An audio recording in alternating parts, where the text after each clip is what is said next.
For today's video mga kapares, nakapagluto na ba kayo ng bangus a la pobre? At kung naku-curious kayo dito, eto gagawa po tayo. Meron na naman tayong nabili na boneless bangus sa supermarket, no? Medyo malaki yan at ang gagawin natin ay magbubudbud lang tayo ng konting asin at maglalagay rin po tayo dyan ng durog na paminta. Ayan. Kung hindi nyo pa ito naluluto mga kapares, pwede nyo pong sundan. At pagkatapos susunod naman natin ang ating mga aromatics. Ito nga po yung ating bawang, no? Hiwa-hiwain natin yan ng pino. At meron din po tayong ilalagay dyan na sibuyas. Ayan, ganyan pabilog lang po ang hiwa natin. At pagkatapos sa isang bowl naman ay pagsasama-samahin na rin natin yung ating panimpla. Meron po tayo dyang toyo at meron din po tayong honey. Kung wala po kayong honey, pwede rin po ang asukal na pula. At yan, kailangan lang nating halu-haluin. At meron din po tayo dyang ilalagay na, ayan, lagay na po natin yung ating bawang na chinap-chop natin. At halu-haluin lang po natin yan mga kapares. At kung nakukulangan pa kayo, pwede nyo rin pong dagdagan. Tulad nga nyan, at magdadagdag ulit ako ng honey. At pagkatapos yan, meron din po tayo dyang kalamansi. Pagkatapos, halu-haluin lang natin at magdaragdag din po pala tayo dyan ng tubig.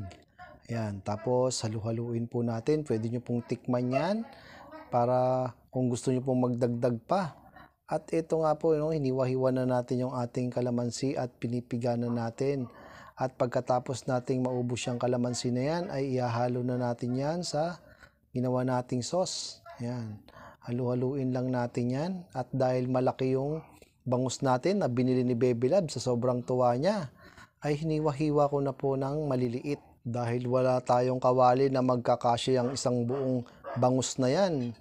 At matapos nga nating mahiwa-hiwa yan mga kapares, ay set aside din muna natin at kukuha tayo ng isang bowl. At pagkatapos dyan natin ilalagay, ayan. Pag nailagay po natin dyan lahat, ay pwede na nating ihalo yung ating ginawang sauce. Ayan, imamarinate ko po yan ng 30 minutes. At pwede rin naman po magdamag basta nasa rep lang po yan para pasok na pasok ang lasa. At pagkatapos, aalisin na natin yan sa pinagbabaran. Ayan. Shoutout nga po pala sa lahat po ng aming mga followers, mga subscribers namin sa YouTube channel, sa mga nag-share po ng aming mga video, maraming salamat po. At sa mga silent viewers, sa mga bagong followers po, welcome po kayo. At matapos yan, sa katamtamang init ng mantika ay dito na natin ipiprito ang ating bangus a la pobre at 3 minutes lang po yan sa kanyang balat at 2 minutes naman po sa kanyang laman. Ayan. Ingat-ingat lang po tayo sa pagluluto nito dahil medyo maselan po, madaling masunog din to dahil sa kanyang pagmarinate na meron siyang honey or asukal. Ayan. At matapos na nga yan, tatanggalin na po natin yan mga kapares. At isunod naman natin yung ating pinagbabaran para magkaroon tayo ng sauce. Lagay lang natin yan sa kawali. Hindi na natin kailangang igisa para mas makabawas sa mantika. At pagkatapos nyan, pakukuluin lang natin yan. Kasama na yung sibuyas. At pagkatapos, konting halo-halo lang. Ay pwede na nating ilagay yung ating napritong bangus a la pobre. Ayan. Lalagay po natin yan lahat. At pagkatapos, pakukuluin lang po natin yan. At pwede rin nating tikman para malaman natin kung meron pa tayong idadagdag. At pagkakulo lang yan mga kapares, ayun, pwede na po yan, luto na po at mantayon. Ito na nga po yung naluto natin mga kapares na bangus a la pobre. Sa mga na-curious dito, pwede nyo rin pong subukang lutuin mga kapares.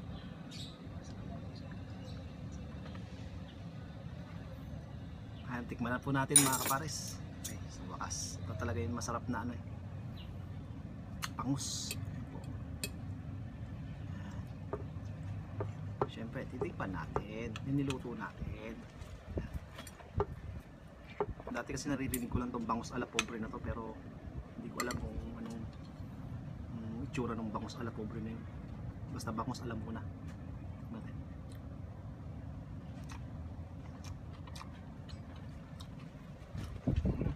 Sarap sa kanin.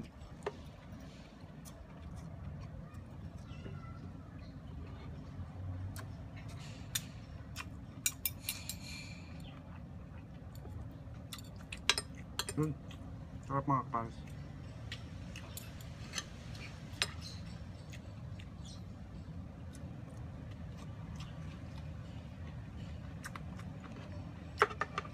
Samahan mo pa ng atsara at saka kamatis. Panalo. At kukuha nga pala ako ng suka. Parang gusto ko palagyan ng suka.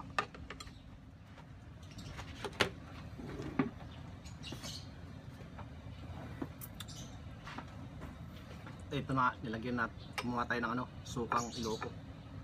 Masarap din yan.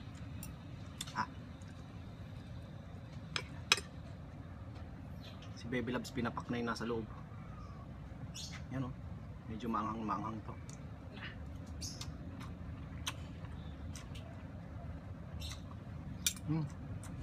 Sarap.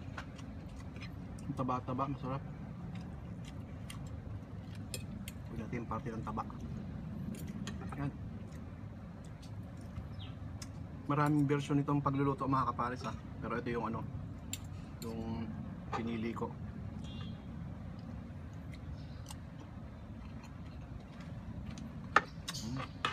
Sarap.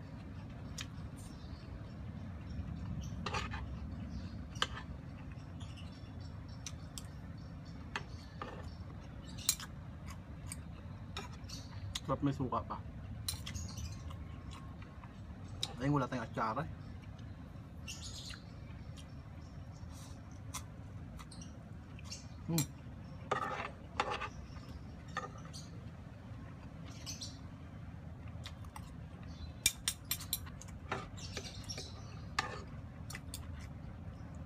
Ito medyo nasunog.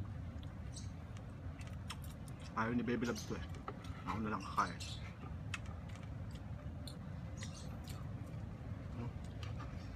May sarap no?